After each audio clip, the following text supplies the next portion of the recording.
also argue that they had to assume the policy rather than reject it because allegedly rejection would have prevented them from asserting a rescission claim, which would have given the insurers a windfall, and rejection would have prevented them from enforcing a provision of the policy that voids it if certain conditions are not met.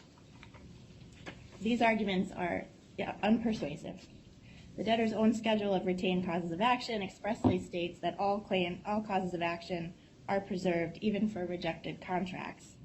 Alternatively, as I mentioned before, Your Honor, the debtors could have filed their lawsuit prior to confirmation, or they could have let the policy ride through. A more likely explanation for their failure to reject is that rejection was completely contrary to the committee settlement parties' expectation that the policy would continue to exist with unaltered coverage consistent with the express language in the plan and the confirmation order. So unless Your Honor has any other questions for all these reasons, we respectfully request that Your Honor enforce the plan and confirmation order to preclude the claims asserted against the movements by the wind-down debtors. All right, thank you. Let me ask, are there any other counsel we'll call on this side, the insurer side, who wishes to be heard or remotely? Well, we'll turn to the wind-down debtors. Thank you. Thank you, Your Honor. Tristan Axelrod for the wind-down debtor BlockFi, Inc. And I'll respond to some of the points in the context of a general reintroduction of some of these issues. So we're here on 3 motions. They are related. They all relate to this D&O insurance policy that's just been discussed that was issued to the debtors just a few days before the petition date, November 28th, 2022.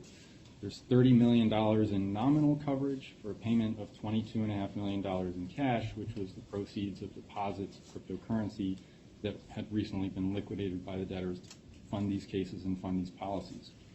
So the wind-down debtors, as they've been saying they would do since before the confirmation, are trying to get their $22.5 million back.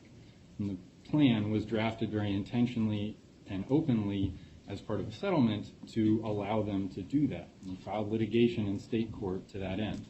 So there's 3 motions we're talking about today. There is the enforcement motion that was just introduced by counsel to the insurers. There's a motion to remove this back to state court, remand this, having been removed from the insurers to this court. And then there's a stay relief motion basically to determine the benefits that certain insureds could maybe get under the policy. And we actually didn't object to that. We said just don't enter an order that prejudices state court litigation.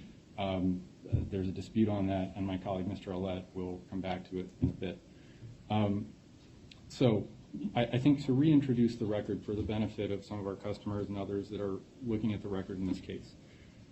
In early November, FTX collapsed, early November 2022. And notwithstanding some early assurances from the management of BlockFi that everything was okay, very quickly BlockFi had to freeze its platform and prepare for bankruptcy.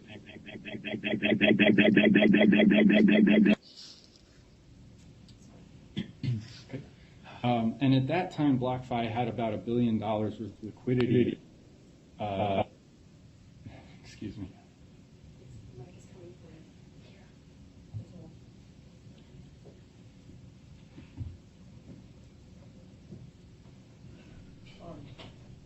Am I okay to? Okay, thank you. See, this is what happens when we get out of practice and having live. Everything's remote. We haven't had live argument in a while. Go ahead. Thank you. So at that time, BlockFi had nearly $1 billion in liquidity frozen at FTX between loans to be returned and customer accounts at FTX, all frozen. But it also had hundreds of millions of dollars in market value worth of other cryptocurrency assets held it with other vendors or internally. And it made a couple of key decisions in that period of November 10th to November 28th. One was that it liquidated about $240 million worth of its cryptocurrency assets at those prices, notably worth considerably more today. And then it decided to go out and use about 10% of that money. Well, it decided to go out and purchase as much D&O liability insurance as it possibly could. It approached Realm, which was RELM, its historic D&O insurer, and asked to increase coverage. There was a $2 million policy then in place, and Realm took a look at it and said, no way, can't touch this, refused to increase its coverage. And so they went out to other insurers in the market. And ACE Insurance said, yes, we'll offer a $30 million policy. It's, as counsel mentioned, it's a quota share policy, meaning it's an ACE policy, and other insurers sort of volunteer to provide a piece of the coverage under that single policy, but it is an ACE policy.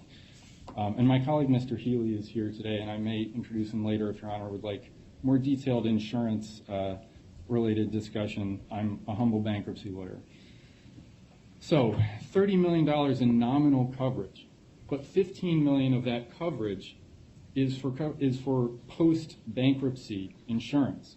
So usually post-bankruptcy D&O insurance is pretty cheap because there's an expectation that management will be exculpated for bankruptcy-related decision-making, that it will be released under a plan. Typically, the ratio of the premium cost to the coverage cost of post-bankruptcy insurance very low. But they paid $22.5 million. The other $15 million of that coverage is retroactive. It's the coverage for past action, including when directors and officers were telling people it's okay, our platform is functional, right before the platform is frozen, which is, among other things, what directors and officers are now being sued for and making claims under the policy for. And I just want to be very clear here, not expressing any view on the merits of that. We work with BlockFi's current and former management routinely, and everything is going well there, as far as I understand from Mr. Ellett. But the point of this is to say there was really $15 million of coverage that mattered, and they paid $22.5 million for that. And it's a weird policy. There were concerns, there are still concerns whether it's really an effective policy that could pay anything worthwhile. And it has this avoidability provision that's in the contract that you discussed with counsel briefly before. We would have to go into the details of that contract, but our view, which we have alleged in the state court, is that they have breached that contract by not making a payment to us of the policy on demand. So even within their view of what the policy says and its effect on a rescission claim, when we assumed that we had a right to recover that payment under certain conditions, we hadn't made use of that right yet. We did not relinquish contractual rights by assuming the contract. So that's the answer to that body of discussion, and I may come back to that in a little bit. But again, point is, $15 million of coverage that mattered, $22 million payment for it. And so then BlockFi does file bankruptcy, and as this court recalls, customers were very upset to find out that the company had liquidated hundreds of millions of dollars at historically low prices, and it was using that money to purchase insurance to protect insiders, including this coverage, and primarily this coverage. So the first half of 2023, we were before Your Honor, taking up with this dispute generally about what was going on with insiders, and it was very ugly. We don't want to get back to it, but we could not get a plan confirmed because of that issue. It was remarked on the record multiple times. There was going to be massive litigation and likely appeals if we couldn't make a compromise with insiders and others to get out of bankruptcy. And so finally, as spring turned to summer and summer was looking at fall, this court started pushing the parties, make a deal, get creative, and if you don't, we're going to destroy a lot of value in a confirmation trial. So we did get to a deal, and it was pretty creative, but we do want to say it's actually very similar to a deal as far as insurance goes that was struck in Voyager. We looked at Voyager, another major crypto bankruptcy was happening at the time, and in the Voyager plan, it basically says we are assuming these D&O insurance policies, but we're preserving the right to rescind the policy, to make an avoidance action, to recover the policy payments. Basically doing the same thing that we're doing here. But it was all part of, when we reached that deal, it was all part of a grand bargain that had a few different components to it. One is that the directors and officers of BlockFi would make certain payments and contributions to BlockFi.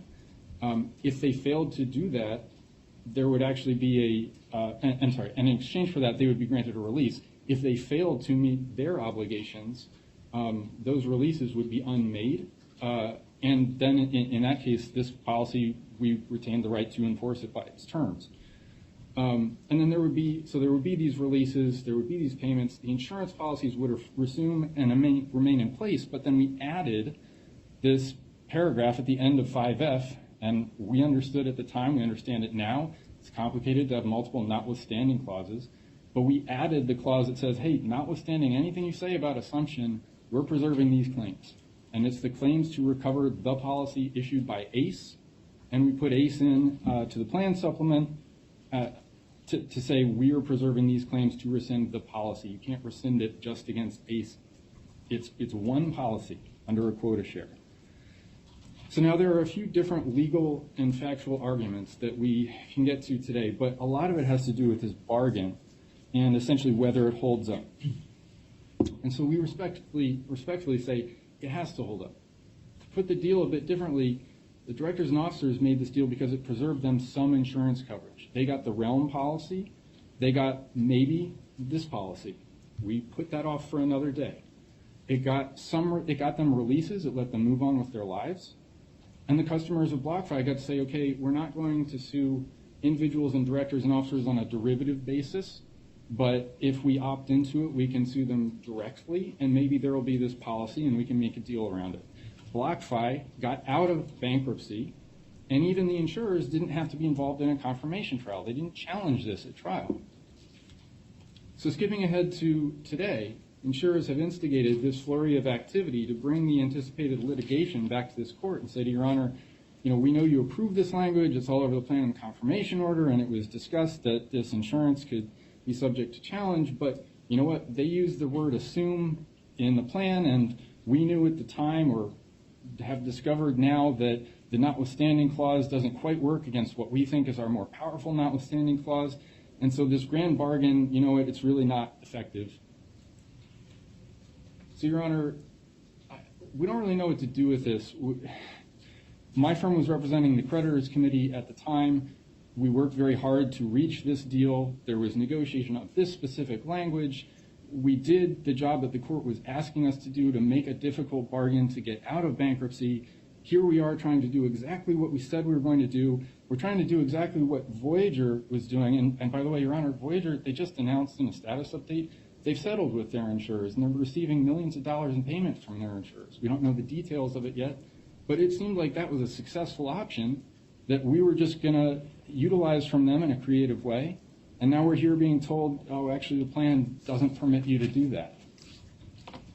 And to be blunt, our feelings are we think that other cases or other judges, other professionals are certainly watching this because it goes to, what happens when you make a deal? Should you be watching out for this kind of gotcha behavior, or is bankruptcy a forum where deal making is prioritized and effectuated? And certainly we think that Voyager is watching because essentially what the insurers are saying is this court, not only can this court not enforce its plan, but maybe Voyager can't, and maybe that settlement that was just reached won't get approved. So there are long-term implications here, and that's beyond just the $22 million that we believe should come back to customers of BlockFi in these cases. Your Honor, I have a number of other comments that really go more to remand, and I would love to just elide these issues if that works for you. I think I've addressed a number of the categories of arguments that were addressed with insurance counsel. Be guided by you where you'd like me to go next. Let me ask a couple of questions. Counsel, did you want to be heard? I just wanted to say, Your Honor, if I may, it would be easier for me to respond contemporaneously to the points that he made and then move on to the remand arguments so that I can be done with my piece and Mr. Benjamin can take over. All right. Before we get to the remand arguments, let me understand what the wind-down debtor's position would be. If rescission were successful, what is the impact on the underlying contract and the availability of coverage for the officers and answer, I might overcomplicate this. In our state court action, there are two claims for rescission. One is rescission under the express terms of the contract, where if certain conditions occur and you make a demand, the payment should come back.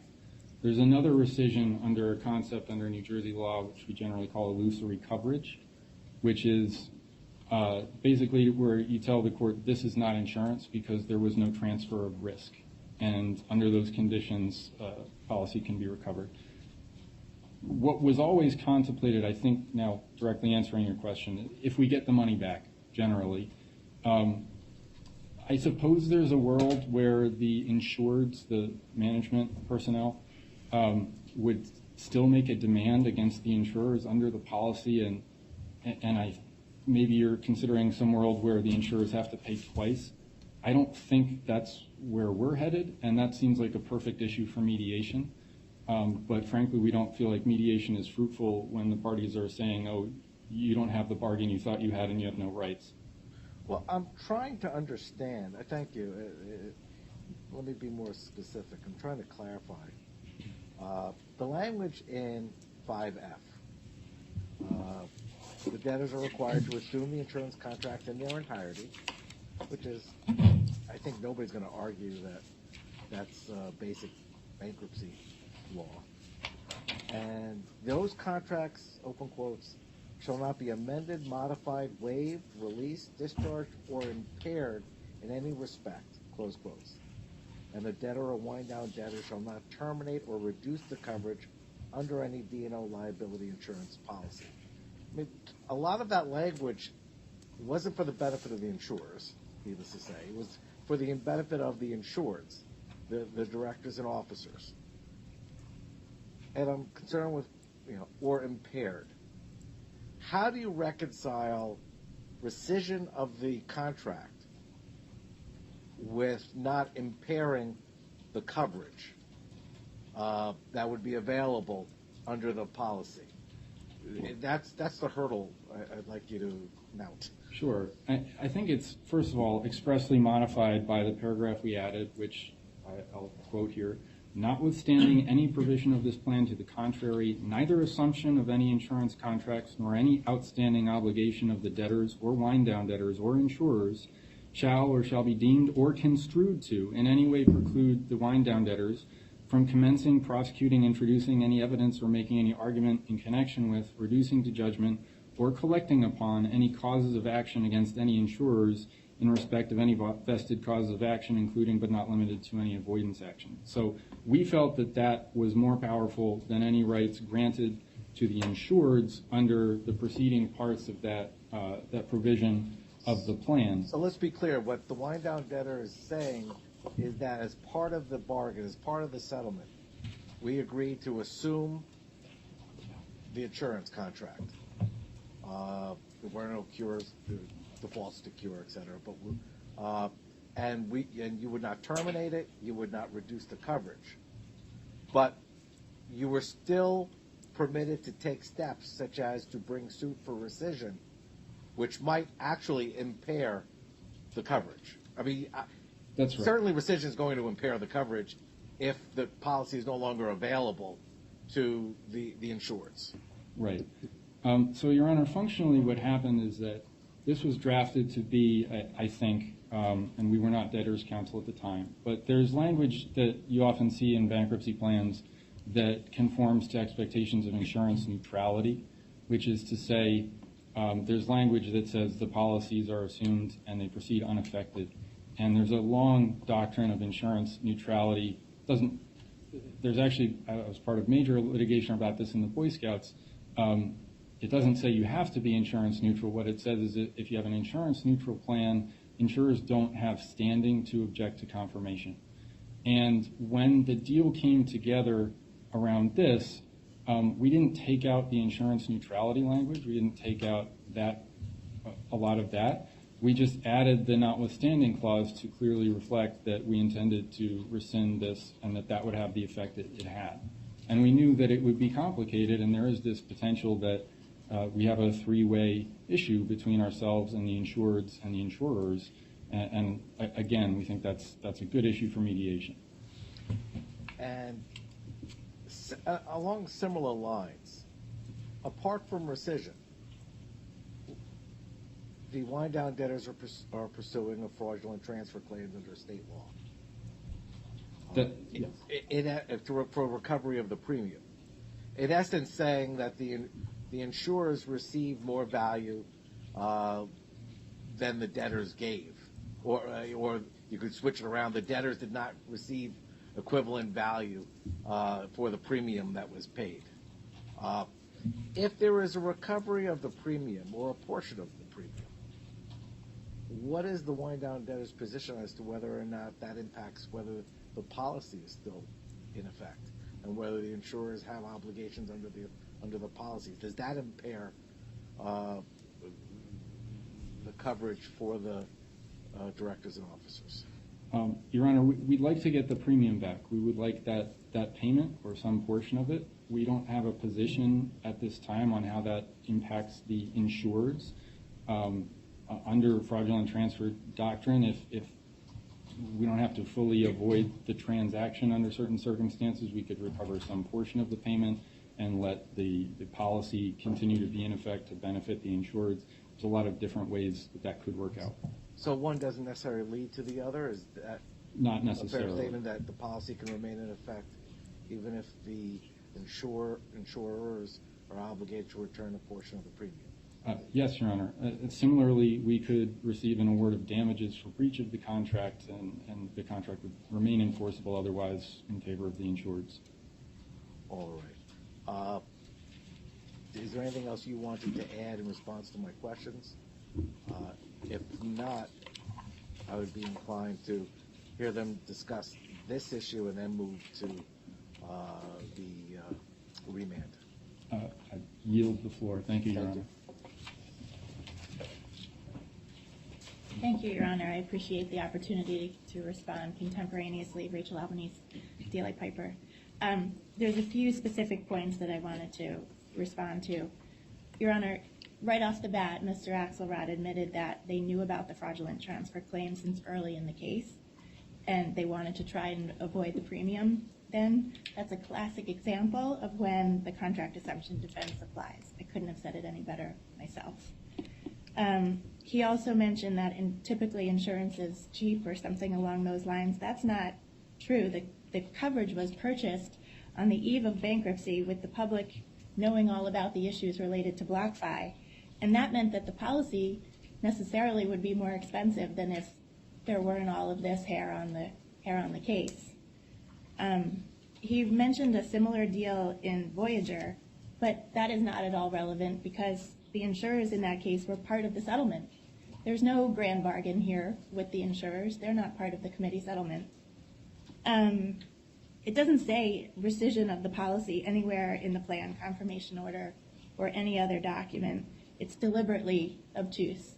The DNOs, Mr. Axelrod said, the DNOs maybe got this policy. Talk about a gotcha.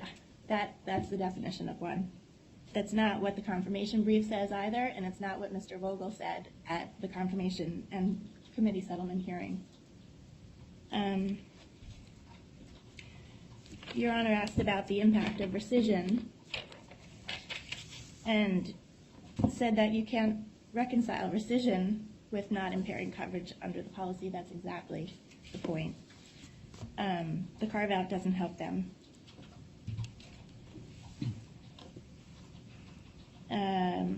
Lastly, the fraudulent transfer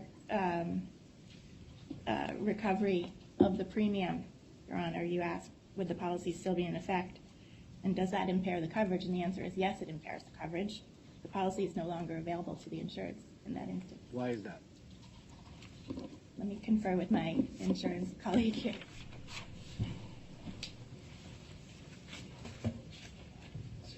Okay. All right, well, this is going back to law school. It fails for lack of consideration, Your Honor. Well, isn't the concept underlying a fraudulent transfer is you're getting the excess, you're recovering the value, the difference between what the debtor should have received in value compared to what it paid out. It doesn't mean it didn't pay out anything. And it doesn't mean it didn't get some value. There is consideration. It's just that the value of the policy, what the wind down debt is arguing is that the value of what they paid $22 million for wasn't near $22 million. They can only recover the difference between what value the debtor did receive in having this coverage versus what it should have paid for that coverage. Your Honor, their complaint seeks to the return of the entire premium. And I think that's more of a substantive question about relative value and whether the policy remains in effect and is available for the insured. So, I might ask that my colleague, Mr. Benjamin, address that in more detail. All right. Did you want to address that at this point? Sure, Your Honor. Just briefly.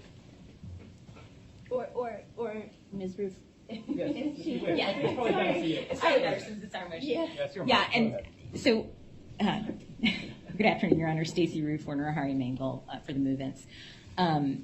Just from the insurance perspective, certainly the rescission, right? A rescission voids the policy ab initio, as if there never was any policy and there can be no protection and no coverage for D's and O's. So when in the plan it says the wind down debtor will take no action to terminate or eliminate coverage available to the D's and O's, that's wholly inconsistent with the rescission cause of action, because that unquestionably terminates the coverage available.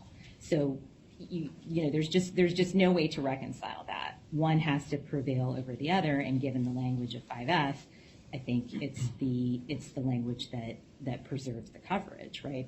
That they agreed with the D's and O's, and they've said these D's and O's are helping them. And they made a bargain, they made an agreement with the D's and O's, and part of that agreement was we're not going to impair the coverage.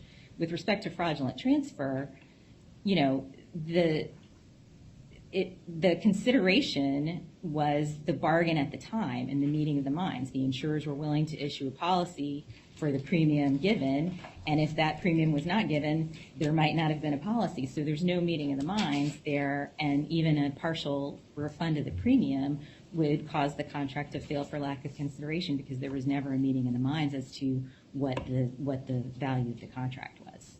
All right, thank you. Did you want to add anything? You have somebody? Thank you. Somebody in the back?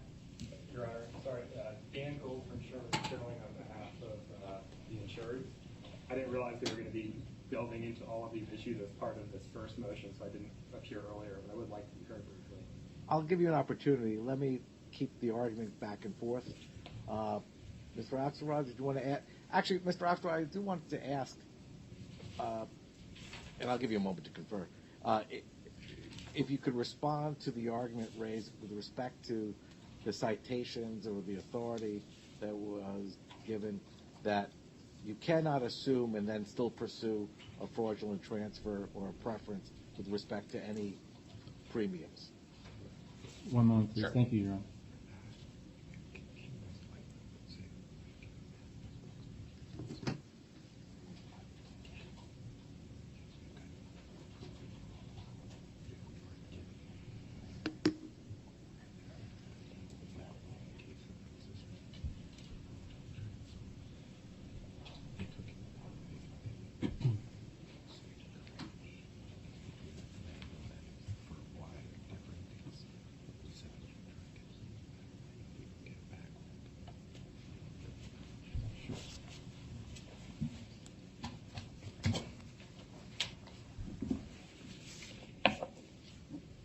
Your Honor, could we, to clarify the record, could you repeat the question, please? I wanted you to address the arguments and the citation to authority that you cannot do both assume and recover preferences or fraudulent transfers. That assumption precludes the ability to pursue a fraudulent transfer with respect to premiums or obligations. On that argument, we wrote language into the plan that says here's what assumption means in this case, and we're preserving that right. And so it comes down to them essentially saying either that language in the plan is not effective or this court can't enforce the bargain that was confirmed. So your respectfully, we feel like the language in the plan is quite clear. Your position would be that the insurers should have objected at to confirmation? That's right. And I don't know, I'm almost afraid to ask this, were all the insurers on notice as far as the confirmation hearing and the terms? We certainly believed so, but also they're here trying to enforce the plan. They're not saying I didn't receive notice of it. Oh, there's irony. All right. Continue, please. I didn't know. Did you have anything else you wanted to add? I think we just had to clarify. I mean, there's language in the policy that voids it ab initio. Certain conditions are met. We're trying to enforce that. I think we agree that's inconsistent with the insurers being obligated to provide coverage thereafter. But there are many ways that a court could rule on our claims, including, for instance, that if they made this policy in bad faith, they could be precluded from denying coverage if part of the premium is returned.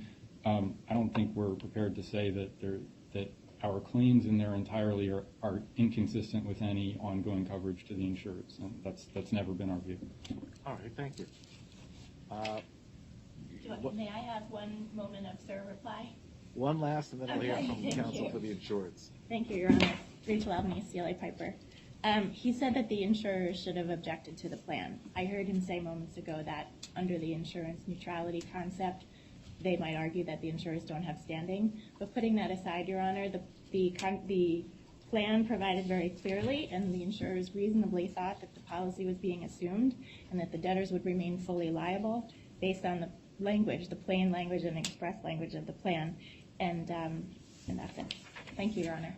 All right. I will note, in 18 years or so of experience, I've never had a situation where the insurers are reluctant to object to a plan and see where it falls out.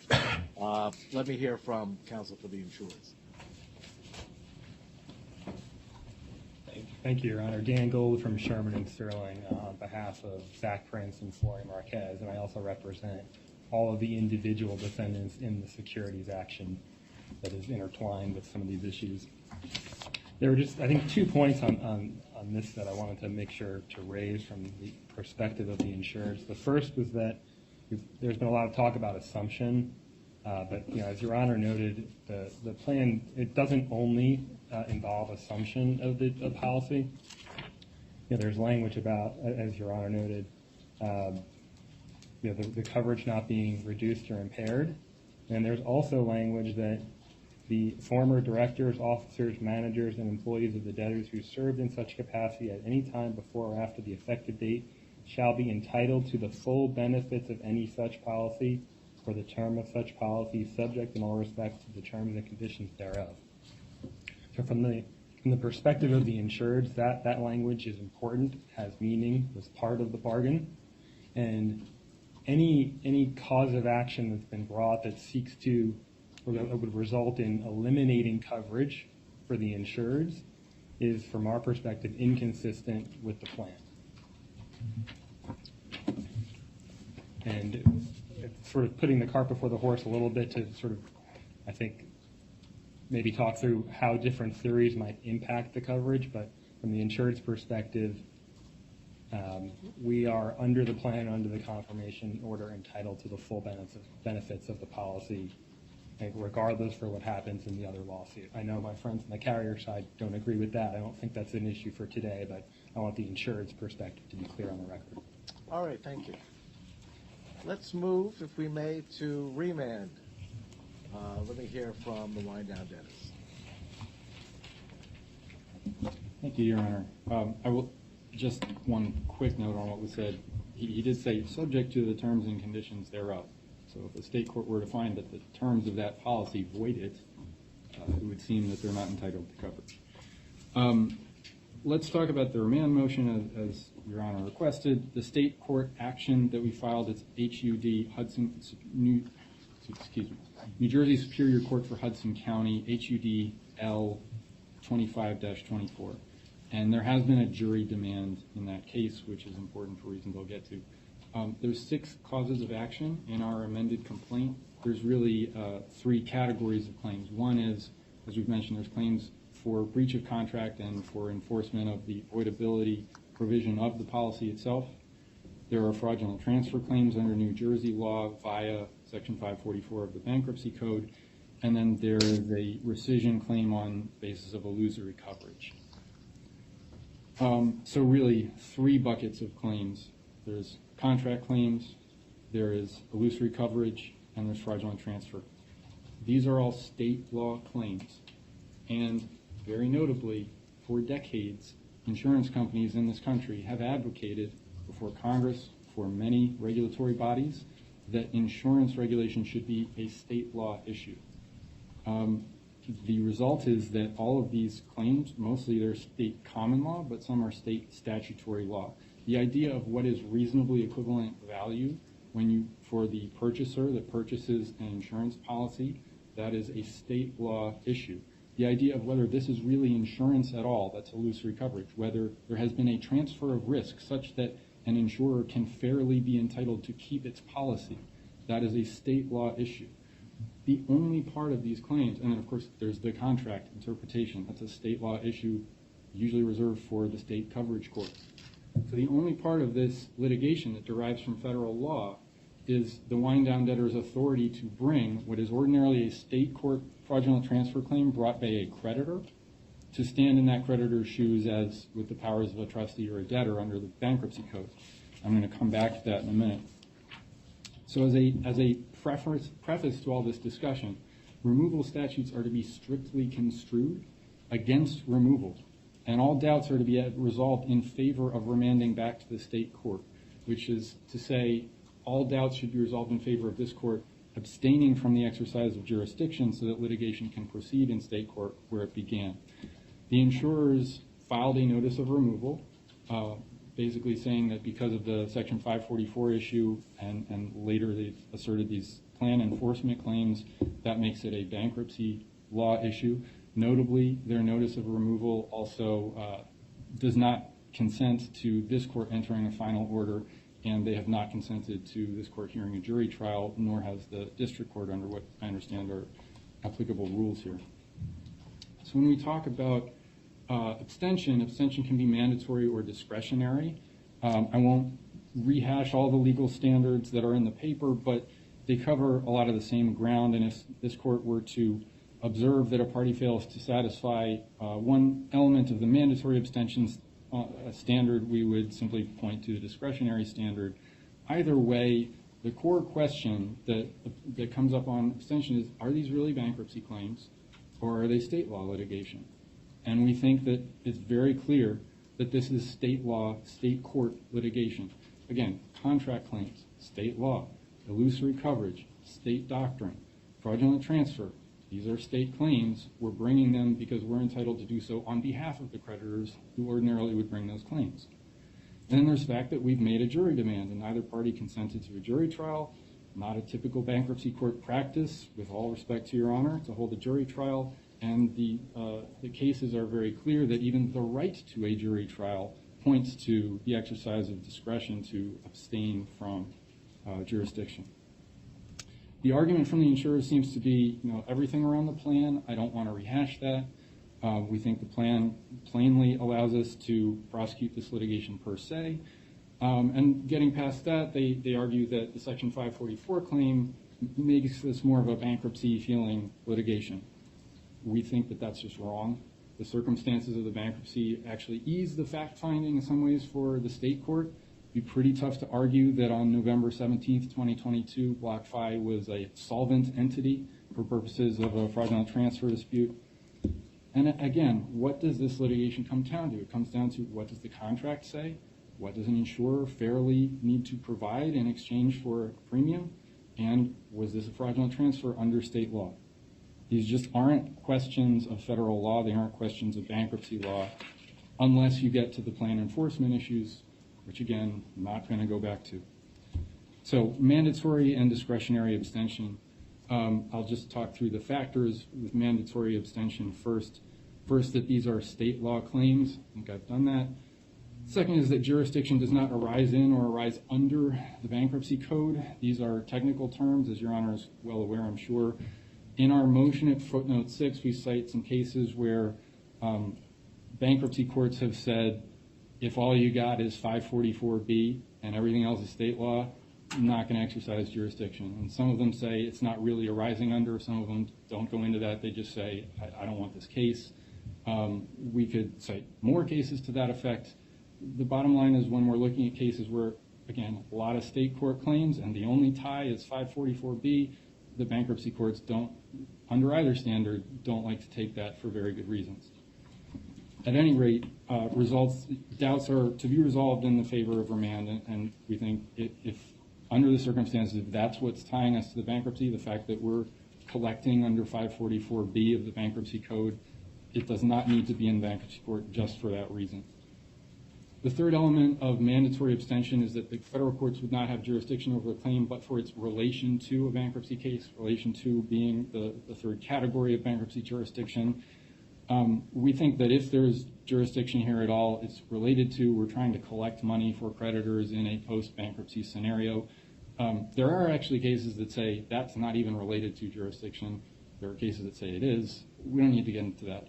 We feel if we're in bankruptcy land at all, it's for that. It's to collect money for customers.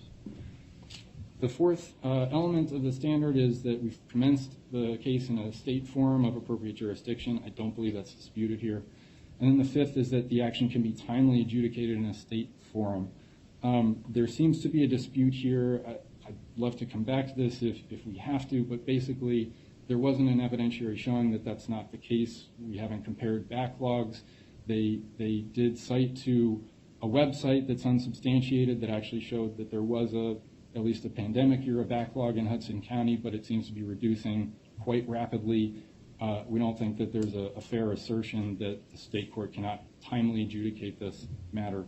And as we've said endlessly, I think this is a state court type of matter. The state courts are very used to hearing insurance litigation. So those are the 5 factors for mandatory abstention. We think we've met them. If not, discretionary abstention comes into play. There are numerous factors. There isn't a single Third Circuit standard that can be delineated in a tight number. But basically it comes down to, is this state law? Is it federal law? Again, we think it's really clear. One of those factors is there a right to a jury trial? Not only do we have that right, which is quite important, but we're exercising it. We want this before a jury. So we think that the insurers, excuse me, if you'll give me one moment. Sure. I'm losing my voice, Your Honor. I apologize. Take your time.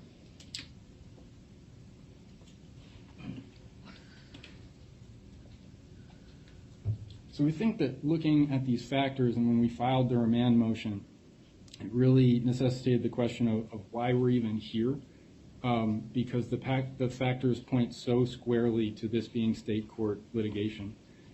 And the answer is really presented in the enforcement motion. That's what ties all of this together.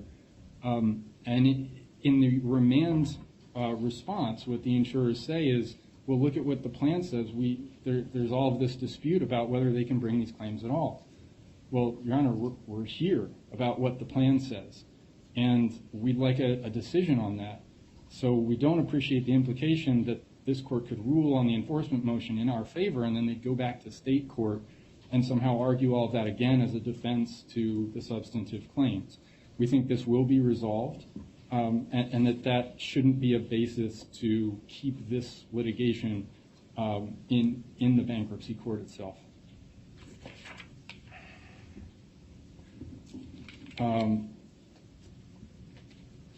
So I think that brings me to the end of my comments. I don't want to re-argue the plan enforcement motion, but we felt that the deal was very clear what our claims were, what we'd be bringing, what the effect would be. We're trying to get this $22 million back so that it can be distributed to customers.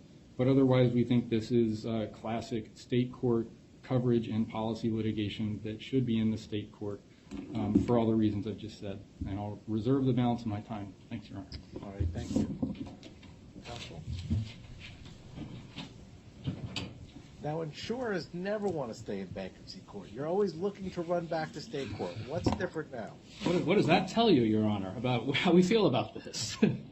Robert Benjamin, Kaufman, Borges, and Ryan. I'm counsel to National Union Fire Insurance Company of Pittsburgh, PA.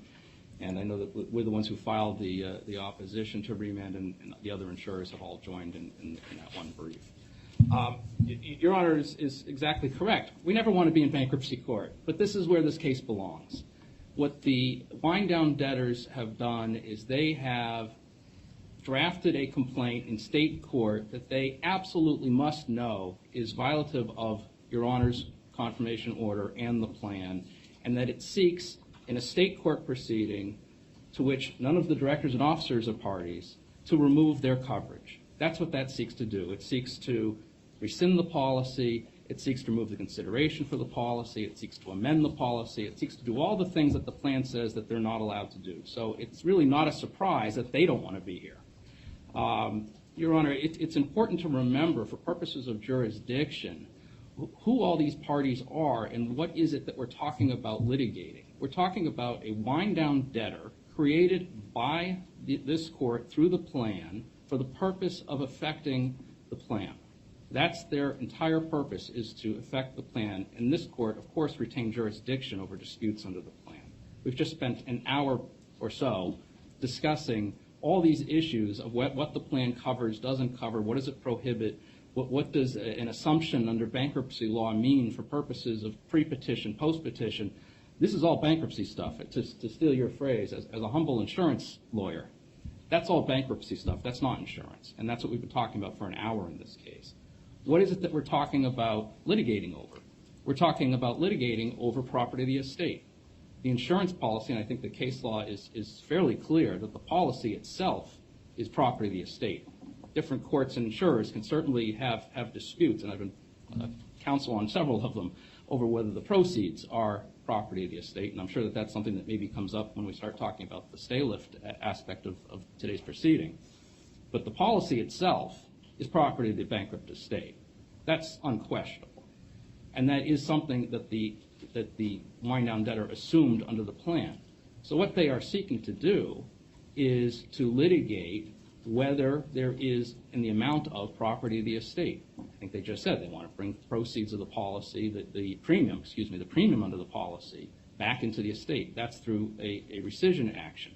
They want to, and there's a very big difference between rescission and the operation of the policy. They argue about a provision in the policy. We disagree. That entitles them to, under the terms of the policy, enforce the terms of the policy and void the policy. That would be pursuant to the policy's terms. That's not rescission. They're also seeking, separately, to rescind the policy. And I'm not sure what the standard was that counsel referenced in terms of rescission of the policy. Rescission of the policy is based on a misrepresentation of during the underwriting, which, of course, all of that would have been waived once they assumed the policy under the plan. So, Your Honor, we can go through the various factors as they are in the for mandatory abstention in the court's bankruptcy. I know that they've been well briefed. We obviously disagree with the majority of those factors. The complaint certainly does not arise solely in state court claims. They use 550 and other bankruptcy provisions, while other courts have hesitated in finding that those provisions alone are sufficient to have a rising in or rising under, arises in or rising under jurisdiction. I want to make sure I had it right in my head. As I said, I'm just an insurance lawyer. I want to make sure that they have that jurisdiction. Those are not cases brought by a wind-down debtor over over property of the estate. Those are cases that deal with employment disputes and other types of litigation that have nothing to do with the property of the estate and are not being brought for purposes of enforcing the plan and recovering for the plan. The other factors, again, all of those factors that were referenced, it's their burden to establish those factors. It's not ours. They've not done it. and we've gone through the various pieces in our brief. I think we've been here for quite a while. We can go through them all if you'd like, but if you have specific questions, I'm happy to.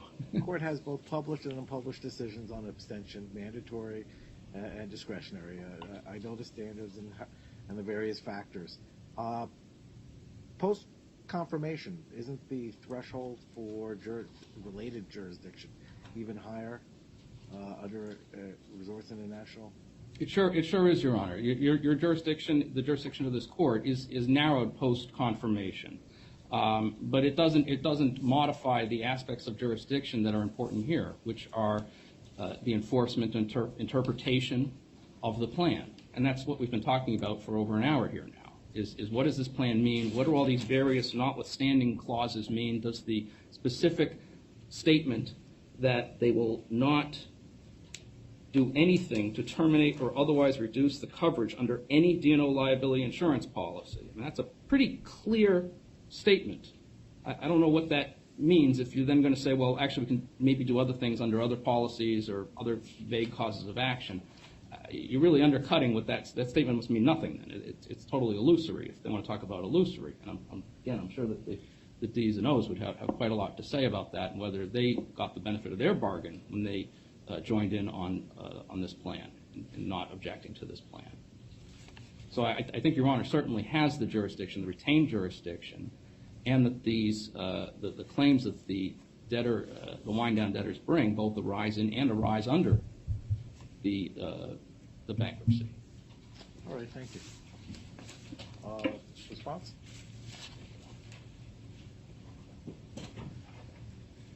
Thank you, Your Honor. I'll respond to three particular comments that were made. First, the general point, who are these parties? What's going on? Is this really a bankruptcy issue? I agree. There are bankruptcy plan issues. They've brought them up. Let's have a ruling now. Let's get this court's view on what the plan requires of the parties and take that to the state court. I think that we can resolve that kind of issue today or through an order of this court. We felt it shouldn't even be an issue, but we're happy to be here today to talk about the plan. The next argument seems to be that because the policy itself is property of the estate, there's bankruptcy jurisdiction. Probably, yeah, it's related to jurisdiction. These are causes of action that belong to the bankruptcy estate. We're trying to get money that we believe should come into the bankruptcy estate as a proceed of the cause of action. That's very separate from whether this type of action arises under the bankruptcy code. It's very different from, it's certainly not dispositive of all the factors of abstention.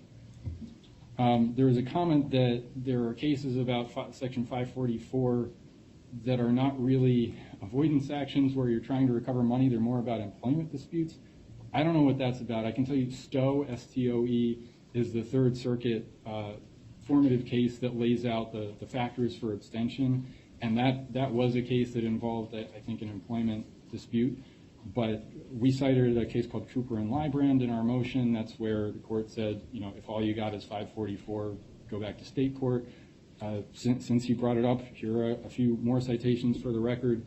Hopkins v. Plant Insulation Company, 342 BR 703, Bankruptcy District of Delaware, 2006. Breed Technologies v. Allied Signal, Inc., 128 Federal Supplement 2nd, 743, District of Delaware, 2001. It was reversed on other grounds by the Third Circuit at 298 F. 3rd, 263, but the Third Circuit in that decision actually said that the bankruptcy court was well within its authority to remand on the basis that 544 was an insufficient exercise of jurisdiction to stay in bankruptcy court.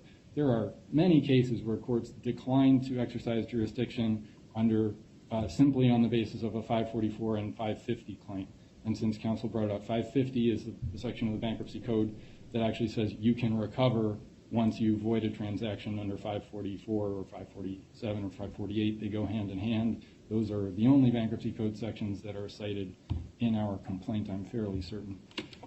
Your Honor, I think I've responded to counsel's comments. Unless you have anything further, I'll rest.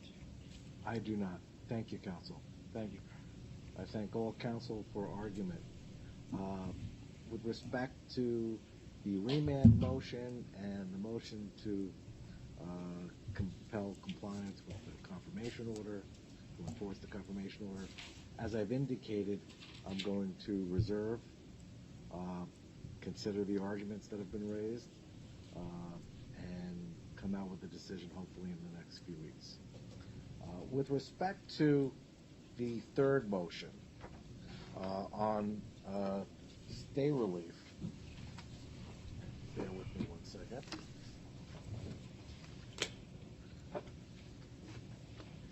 There we are. I've read the motion, the limited objection, and the response to the limited objection. Here's where I'm coming down on it, and I'll throw out. I tried my hand at some language that I thought would work. In other words, I would grant the motion as requested, and then add a paragraph. You'll tell me by jumping up and down whether the paragraph works or not. Assuming the motion is granted, for purposes of clarity, the court notes that it is not ruling on any assertion of coverage, and that the ruling is limited to authorizing movements only to assert such rights, if any, to access the reference excess director and officer's policies for defense costs. Moreover, wind-down debtors reserve their rights, if any, to the excess policy. Let me suggest this. Think about it. If you all can come to differing language, I'll read it one more time for everybody's benefit. You can try to avoid you having to pay for a transcript, although we know you're ordering the transcript anyway today. For purposes of clarity, the court notes that it is not ruling on any assertions of coverage, and that the ruling is limited to authorizing movements only to assert such rights, if any, to access the referenced excess director and officer's policies for defense costs. Moreover, the wind-down debtors reserve their respective rights, if any, to the excess policy. It was my attempt to be as vanilla as possible, and to include reservation of rights. But we're here. You've come. So if you want to add or take issue with. Thank you. For the record, Kenneth Allred of Brown Rudnick. Your language does solve a large number of our issues. I think there was one key issue we were a little bit concerned about, that we wanted to make sure that we just spent the last hour and a half over dictionary language. We want everything to be very clear and avoid any sort of implications.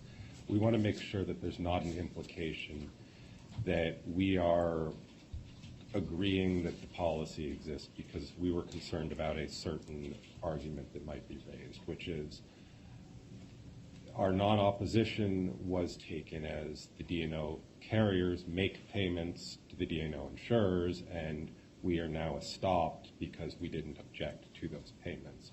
We want to make sure that, I think what Your Honor laid out is what we were trying to get at, and under the circumstances, we spilled a great deal of ink trying to get to it to avoid, another hearing like we've just had.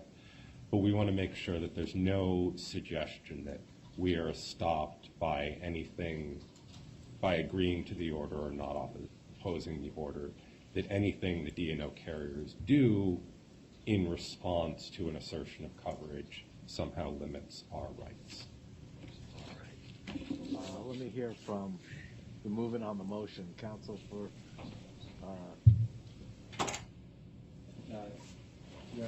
I think your language may accomplish what we were hoping to collectively accomplish. I hear some concerns perhaps being raised from the carrier side. But I think the language you read would be acceptable to the movements. Let me hear from the carrier. Thank you.